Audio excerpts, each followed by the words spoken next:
Relembrando as verdades ouvidas. Está escrito em Hebreus capítulo 2, verso 1. Por esta razão, importa que nos apeguemos com mais firmeza às verdades ouvidas, para que delas jamais nos desviemos. Hebreus capítulo 2, primeira parte, por William Marion Branham. Possa Deus dirigir esta casa, neste tabernáculo nesta manhã.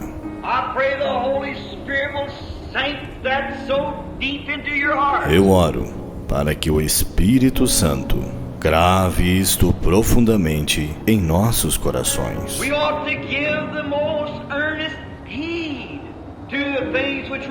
Importa que nos apeguemos com mais firmeza às verdades ouvidas. Que tipo de pessoas devemos ser? Quando vemos o grande Jeová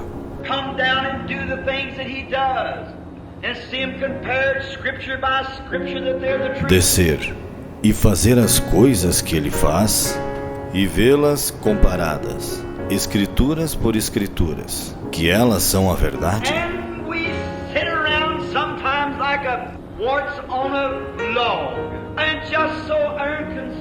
E estamos assentados às vezes como um parasita em um toco, e tão indiferentes.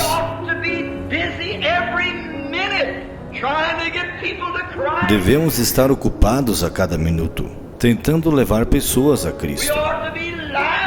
Devemos ser rochas vivas.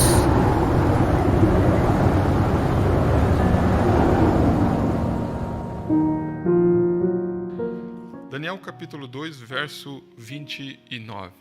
Estando tu, ó rei, na tua cama, presta atenção nisso aqui, subiram os teus pensamentos acerca do que há de ser depois disto. Aquele, pois, que revela os mistérios, te fez saber o que há de ser. Aquele, pois, que faz o quê, irmãos? Que revela os mistérios, te faz saber o que há de ser. E a mim me foi revelado esse mistério, não porque haja em mim mais sabedoria que em todos os viventes, mas para que a interpretação se fizesse saber ao rei, e para que entendesse os pensamentos do teu coração. Tu, ó rei, estavas vendo, e eis aqui uma grande estátua. Esta estátua, que era imensa, cujo esplendor era excelente, e estava em pé diante de ti, e a sua aparência era terrível. A cabeça daquela estátua era de ouro fino, o seu peito e os seus braços de prata, o seu ventre e as suas coxas de cobre, as pernas de ferro e os seus pés em parte de ferro, em parte de barro. Estava vendo isto quando uma pedra foi cortada, sem auxílio de mão, a qual feriu a estátua nos pés de ferro e de barro e os esmiuçou. Então foi juntamente esmiuçado o ferro, o barro, o bronze, a prata e o ouro, os quais se fizeram como pragana das eiras do estio. E o vento os levou, e não se achou lugar algum para eles. Mas a pedra que feriu a estátua se tornou grande monte e encheu toda a terra. Este é o sonho. Também a sua interpretação diremos na presença do Rei. Vamos orar? Pai Celestial, em nome do Senhor Jesus Cristo, estamos gratos ao Senhor nesta noite por poder nos reunir aqui mais uma vez, Pai. Chegamos de viagem, podemos já rever nossos irmãos e agradecer por estarmos aqui. E já estamos sendo abençoados ao meditar e ao estarmos louvando e ao estarmos adorando ao Senhor, Pai. Lemos a Tua palavra e precisamos e necessitamos que o Senhor possa vivificar. Como lemos em Tua palavra, o Senhor é que revela os mistérios, o Senhor é que abre o entendimento, o Senhor é que coloca na alma dos Teus eleitos e dos Teus filhos, Pai. Por isso nós oramos a cada culto, por isso que nós oramos cada vez que lemos a Tua palavra, Senhor. Por isso que nós nos rendemos a Ti, em nome de Jesus Cristo. Amém e amém. Podeis assentar, irmãos? Preste bem atenção no que nós vamos falar nesta noite. Falando do culto passado, que eu estive, nós falamos, dentro desta mensagem que estamos vendo, sobre esta estátua, Até, se possível, dá para colocar a foto da estátua aí, Essa estátua que fala desses reinos, Vocês podem enxergar bem ali, um pouco apagada, mas acho que vocês podem enxergar bem aí ou não? Será que dá para enxergar bem aí? Essa é vamos dizer assim, um modelo aí para que vocês possam ter uma pequena noção do que é esse sonho, A interpretação do sonho, você vê lá no versículo 36, vamos ler ali. Este é o sonho, Então ele contou o sonho. Também a sua interpretação diremos na presença do rei. Tu, ó rei, é rei de reis, a quem o Deus do céu tem dado o reino. Pode deixar lá na estátua lá, que aí eles vão ler, acompanhando a Bíblia, Olha só. O poder, a força e a glória.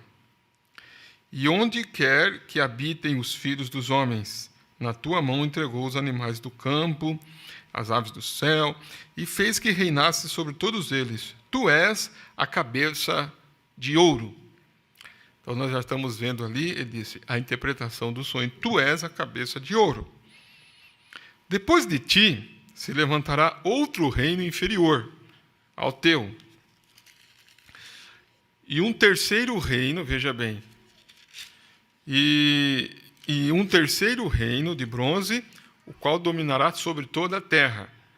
E o quarto reino será forte como ferro, pois, como o ferro esmiuça e quebra tudo, como o ferro que quebra todas as coisas, assim ele esmiuçará e fará em pedaços. Esse quarto reino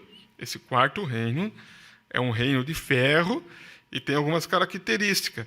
Duro, e que esmiuça. E quando, veja bem, e quanto ao que viste dos pés, veja bem, dos pés e dos dedos, em parte de barro de oleiro e em parte de ferro, isto será um reino dividido.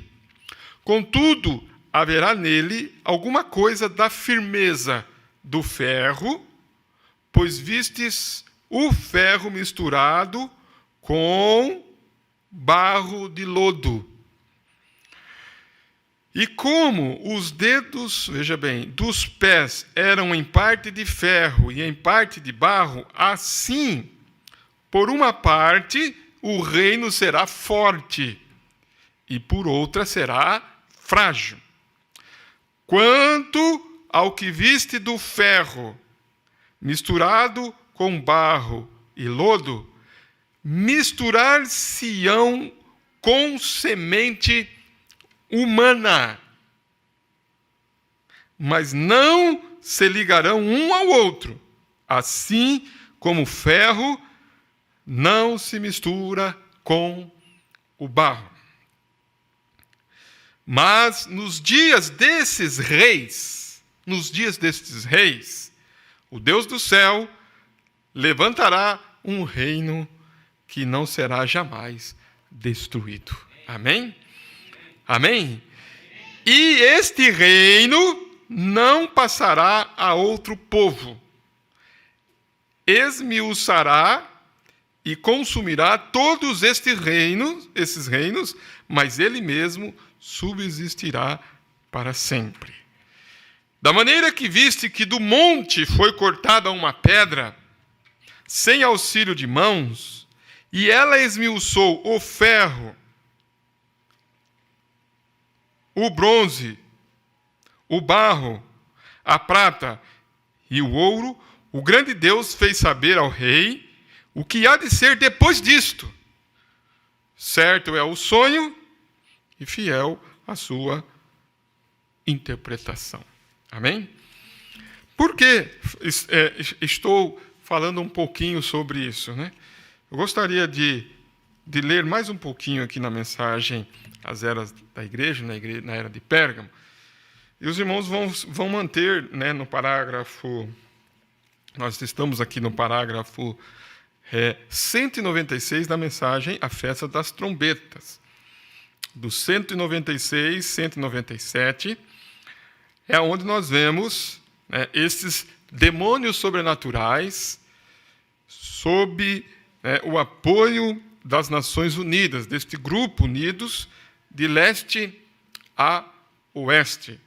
Exatamente como o pé direito e o esquerdo da imagem que Daniel viu, como eles não concordavam e não se mesclam um com o outro. Vocês viram que ele comentou sobre essa estátua, mas uma das coisas que precisamos observar, irmãos, é que ele não está comentando da cabeça da estátua. Ele está comentando de onde? Dos pés da estátua. Se está comentando dos pés da estátua, então estamos no final de tudo, porque o final é onde? Nos pés. Amém? Então, neste sonho que Nabucodonosor teve, e na interpretação deste sonho, qual seria o fim desses reinos? Seria na cabeça ou nos pés? Nos pés. Amém? Então, quando chegasse o reino, né, de ferro, misturado com barro, ali tentando se misturar entre os dedos, né, nós estaríamos no começo dos reinos ou no final dos reinos? No final. Então, podemos dizer nesta noite que estamos nos pés da onde? Nos pés da estátua. Estamos no fim. Amém? Foi isso que o profeta denotou aqui. Vocês que estão com a mensagem, prestem bem atenção. Vocês que estão com a mensagem, anote aí no parágrafo 197, que ele fala, no parágrafo 197, na última frase do parágrafo, o que ele diz ali? A hora em que estamos vivendo, a igreja e a sua condição. Então ele diz, veja a hora que nós estamos vivendo. Que hora que nós estamos vivendo? Estamos vivendo nos pés da estátua, no fim. Na mensagem à era de Pérgamo, o profeta fala sobre isto, dizendo o seguinte, né? Ele fala assim, ó, presta bem atenção. Na página 168 desta mensagem, ele fala, falando desta estátua, ele fala assim, ó, desta visão, desses reinos, né? Ele disse, nisto está revelado um exato relato da encoberta história. Ele usa, eu frisei aqui, né, da encoberta o quê? História. Por que encoberta? Porque o próprio Daniel disse que era um mistério que tinha que ser o quê?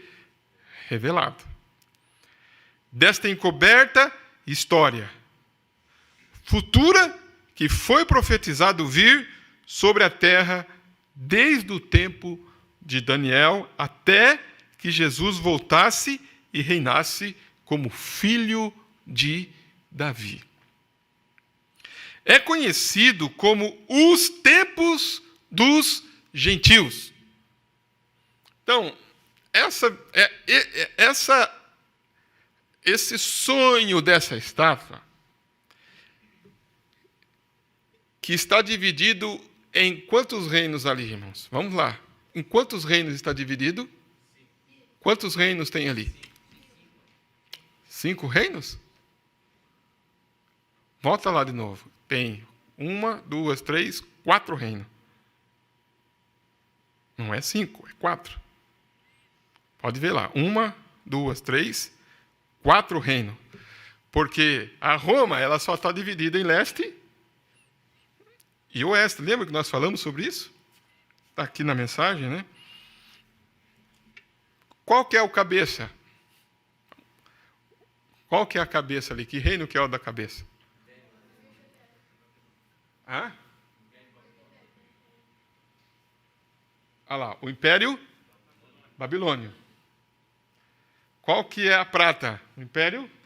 Os medos e os persas. Qual que é o bronze? O Império Grego. E qual que é o ferro? O Império Romano. Você vê lá? O Império Romano. Então você vê que está dividido ali em 4 reinos.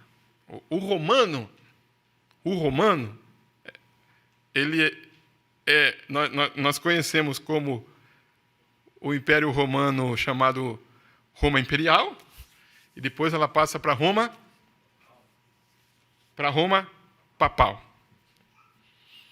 Entende?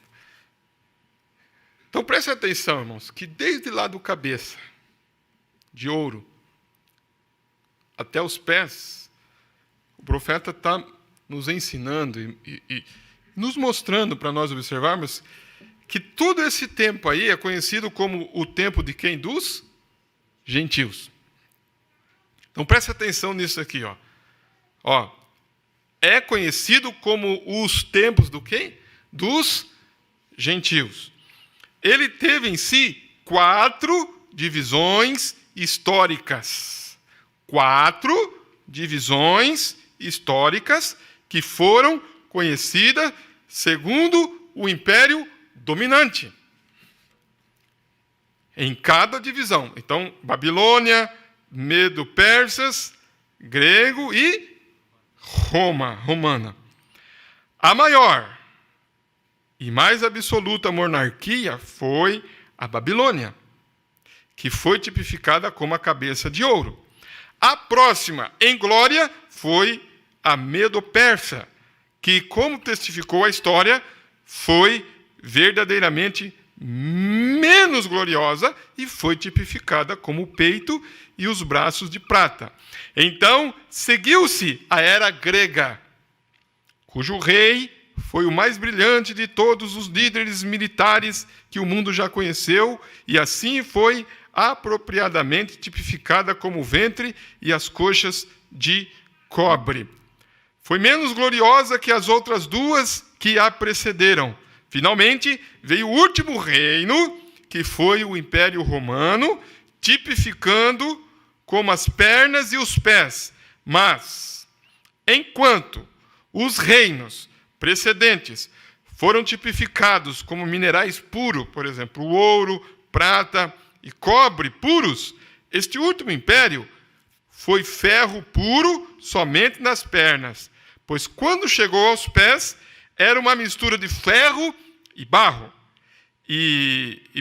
mineral e terra, simplesmente não se mesclam. Mineral, né, e terra, quer dizer, o ferro e a terra não se mesclam, não se misturam, produzindo uniformidade e força. Porém, não somente isto é assim, mas o mais surpreendente é que esse último império, o romano, permaneceria em seu peculiar estado mesclado exatamente até Jesus retornar. Este império romano de ferro, o ferro significando poder e grande força destrutiva contra a oposição, devia ser constituído de 2 principais divisões, e certamente o foi, porque o império literalmente se dividiu entre leste e oeste. Ambos eram muito poderosos, esmagando tudo diante deles. Porém, como a glória e o poder de todos os impérios enfraquecem, né, assim também este império começou a cair. Desta forma, Roma caiu. A Roma imperial, pagã, não era mais de ferro. Ela desmoronou. Ela foi ferida de morte. Roma agora não podia governar. Tudo estava acabado. Assim pensou o mundo.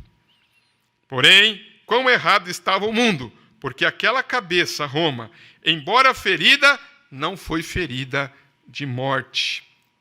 Apocalipse 13:3 diz: e uma de suas cabeças pareceu ter sido mortalmente ferida. Quer dizer, de Roma imperial, ela passou para Roma o quê? Papal. De Roma pagã, né, imperial, para Roma papal, eclesiástica, religiosa. Então, as pessoas olham para Roma. As pessoas olham para Roma. Elas olham para a nação da Itália. E quando olham, não percebem que Roma, com os seus limites restritos, onde o Papa tem uma área efetiva como seu domínio, é literalmente uma nação dentro de uma nação. E ela tem embaixadores e recebe embaixadores. A Roma papal, falsamente cristã, ela é até chamada de a eterna cidade, com blasfemos. Agora, controla, veja bem, agora, controla pela religião até mais habilmente do que quando a Roma imperial pagã controlava pelo puro ferro da força. Então, quando chega lá nos pés da estátua, encontramos um reino tipificado na estátua com esse mineral, né, chamado o ferro. Então, este sonho que está lá em Daniel, que lemos ali, ele é uma história encoberta através de uma estátua, encoberta através de um símbolo. Foi usado símbolos, como nós falamos aqui no culto, que Apocalipse é um livro do quê? De símbolos, lembram? De símbolos. Então precisamos entender estes símbolos. E quem entende de símbolos a não ser profeta? Amém? Por isso que Daniel pôde interpretar o sonho. Ele foi falando o que significava esse sonho. Então, a Roma pagã, ela liderava, né? Ela controlava, através da força, né, desse império pagão, esmiuçando e matando, né? Essa força é tipificada no ferro, por isso que ela diz que esmiuça tudo. Porém, Roma, quando ela passa para Roma papal, né, religiosamente, né, falsa, né, ele disse, ela controla também. Disse o profeta, agora controla até mais habilmente do que quando controlava como Roma pagã. Roma recebeu seu novo alento de vida quando? Quando Constantino uniu a igreja e o Estado e sustentou esta união pela força. O espírito que motivou a Roma pagã é o mesmo espírito que motiva agora a Roma falsamente cristã. Você pode ver que é assim, porque agora você sabe que o quarto império nunca deixou de existir. Ele simplesmente mudou em sua contextura exterior. Não veja, irmãos, que por que é tipificado ali o barro? Por que é tipificado o ferro? Né? Vamos ver que é uma contextura mostrando o que aconteceria. A mudança que viria de Roma imperial para Roma papal, de Roma pagã para uma Roma religiosa, porém falsamente cristã. E as pessoas não se dão conta disto. Vocês estão entendendo? As pessoas não se dão conta disto.